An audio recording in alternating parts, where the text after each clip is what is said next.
כבר לא לסרטי מדע בדיוני, הבינה המלאכותית שמגיעה לתיק הרפואי שלכם עם הבטחה להביא גם להתאמה אישית, למיון, לאבחונים מהירים, עם שבבים מהפכניים. הנה הכתבה של איתמר מיינינגר. Revolutionize human health, and I think one day maybe we can cure all disease with the help of AI. האם בתוך עשור נוכל לרפא כמעט כל מחלה? The end of disease? I think that's within reach. Maybe within the next decade or so, I don't see why not. אבל גם בלי לחכות לעתיד, השפעת ה-AI על הרפואה כבר כאן והיא משמעותית. אם פעם נדרשו שנים במעבדות, היום זה מתרחש בתוך שעות ספורות. לעבור עם AI על התיק הרפואי של הפציינט, לאסוף את כל המידע שיש לנו עליו ולרכז אותו ולסדר אותו ולתמצת אותו עבור הבן אדם שמטפל, ככה שגם דברים יהיו יותר קלים לפענוח ותהיה מענה יותר טוב ויותר מהיר. בהשקעה של $100 מיליון בבית החולים שיבא הקימו מרכז חדשנות מבוסס AI, ממיון חכם ועד זיהוי מוקדם של שבץ מוחי. כמעט כל שלב בטיפול הרפואי מקבל היום תמיכה חכמה. דוגמה של ASAP, ששם אנחנו נותנים מענה קרדיולוגי ליד מיטת החולה. דוגמה אחרת זה ADOC, שנותנת בעצם מקפיצה התראות של זיהוי מוקדם של ממצאים, לדוגמה שבץ מוחי בתמונות CT. ודוגמה נוספת זה הדוגמה של ליב, שהיא בעצם נועדה לתת טיפול בבריאות הנפש.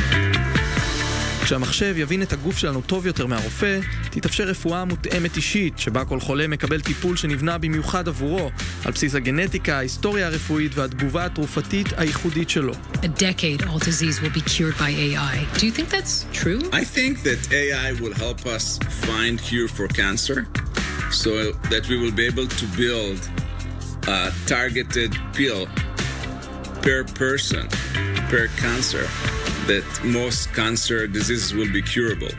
So imagine that AI enables us to make cancer a curable disease.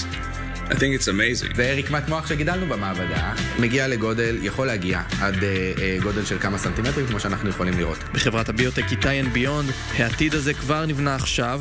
באמצעות דגימת שתן הם מצליחים לייצר רקמת מוח סינתטית, מוח על שבב אם תרצו, שהופכת לסביבת ניסוי שמאפשרת לחברות תרופות לבדוק השפעות של טיפולים על אזורים ממוקדים במוח האנושי. עד היום, התהליך של פיתוח תרופות נעשה בעיקר, והבדיקה שלהם נעשתה בעיקר על בעלי חיים, על עכברים ועל חולדות.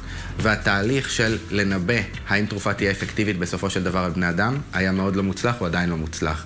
למעשה היכולת שלנו לגדל אורגנואיד, שזאת רקמת מוח מבן אדם, לבדוק עליה תרופות, לבדוק במחשב את הפעילות החשמלית שלה, ואז להעריך אם התרופה תצליח לעבוד על הנבדק בסופו של דבר בקליניקה, זאת פריצת דרך מאוד מאוד גדולה. המחלות עדיין כאן, אבל היכולת להבין אותן, להבחן ולפעמים אפילו לרפא אותן, מתקדמת עכשיו בקצב שהאנושות לא חוותה מעולם.